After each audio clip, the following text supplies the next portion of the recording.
Bienvenue dans cette deuxième vidéo consacrée au congrès de l'AICO à Dublin. Nous avons donc reçu nos badges pour pouvoir rentrer dans le congrès, signe que les hostilités ont vraiment commencé. Alors sur le plan scientifique, une keynote aujourd'hui, celle de Kurt Strafe, qui travaille au CIRC, rien à voir avec Bouglione Zavata. C'est le Centre international de recherche sur le cancer, qui est basé à Lyon et qui travaille sous l'égide de l'OMS.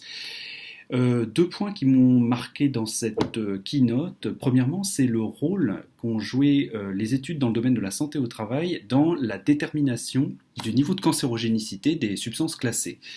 Donc le CIRC a une classification des cancérogènes du groupe 1, cancérogène certain, 2A probablement cancérogène, 2B possiblement cancérogène, 3 ne peut être classé quand sa cancérogénicité, et 4 probablement non cancérogène. Il y a 120 cancérogènes du groupe 1, et 74 d'entre eux se retrouvent au lieu de travail.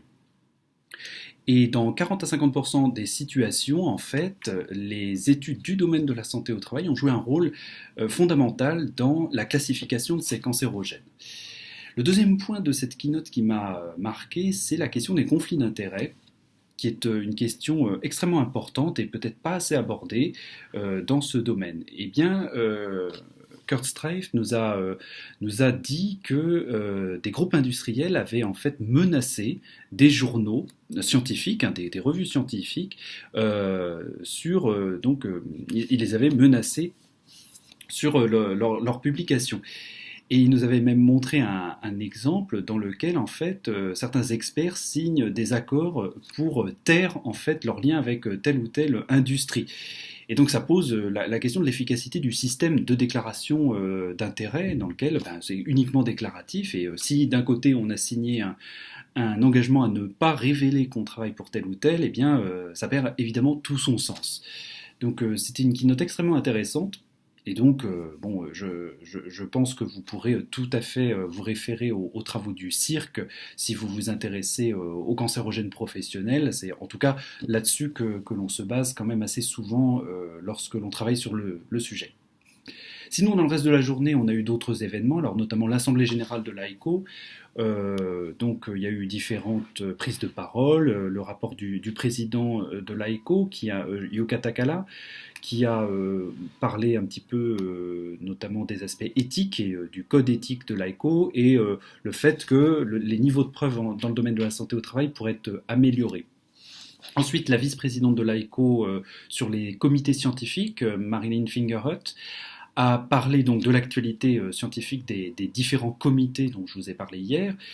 Par exemple, le comité scientifique sur l'allergie et l'immunotoxicologie en santé au travail a publié un e-book. Donc cet e-book est disponible aux éditions Springer, avec lesquelles je n'ai pas de conflit d'intérêt, mais c'est en accès payant, mais il faut voir avec les universités si elles peuvent disposer de cet accès-là. Bref, si ce sujet-là de l'allergo et de l'immunotoxico en santé au travail vous intéresse, il y a cet e-book qui est sorti.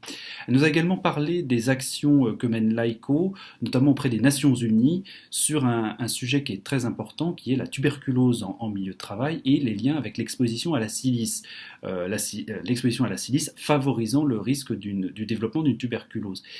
Eh bien, ça concerne aussi bien les travailleurs des mines, mais aussi dans les pays développés, on a une nouvelle source potentielle d'exposition à la silice, que sont les travailleurs qui fabriquent les plans de cuisine en pierre reconstituée. C'est un sujet en fait assez transversal et donc il y a une action qui est menée donc par l'AICO auprès des Nations Unies concernant ce sujet donc de la tuberculose chez les gens exposés à la silice et aussi au VIH. Ensuite, dans les éléments un peu moins scientifiques, il y a eu, mais assez important quand même, il y a les candidatures des différentes villes pour l'édition, non pas 2021, mais 2024. C'est vachement anticipé tout ça. Donc les candidatures, il y a 4 villes candidates. Alors Montréal, qui donne des petits pins à son stand. Mumbai en Inde, alors eux ils fournissent du thé, donc là c'est un thé masala, je ne sais pas, alors j'adore le thé, je pense que c'est un thé aromatisé, je suis pas sûr que ce soit du très grand thé, mais je le boirai, et je verrai ce que c'est. Alors, il y a la Thaïlande avec une candidature de Bangkok. Alors, je croyais que c'était un gâteau, mais en fait non, c'est un porte-clés en forme d'éléphant. Et il y a Marrakech, et Marrakech, ils ont, je crois, des badges, mais j'en ai pas récupéré. Bien évidemment, on doit voter pour ça, et les objets publicitaires que nous fournissent les villes chez Pins, là, sont autant d'éléments très importants pour notre choix, évidemment. Alors, quelque chose qui a été assez intéressant, c'est la cérémonie d'ouverture. Alors, on a eu un spectacle de percussion, bon bref, des récompenses qui ont été données, tout un tas de discours de tout un tas de gens, notamment des discours de l'OIT. Deux personnes de l'OIT, donc l'Organisation internationale du travail, ont pris la parole et ont parlé des priorités de l'OIT en matière de santé au travail et de leur point de vue. Il y a deux populations à cibler, alors c'est assez intéressant du point de vue politique, c'est les travailleurs jeunes et les migrants. Alors ça, c'est quelque chose qui renvoie quand même à l'actualité en France qui est assez particulière à ce sujet j'ai trouvé que c'était assez intéressant que l'OIT se positionne sur le travail chez les migrants comme priorité. Voilà donc ce que je pouvais vous dire aujourd'hui sur cette première journée donc du congrès de l'AECO. Je vous donne donc rendez-vous demain en espérant que je puisse uploader les vidéos en temps et en heure parce que je découvre les difficultés des youtubeurs.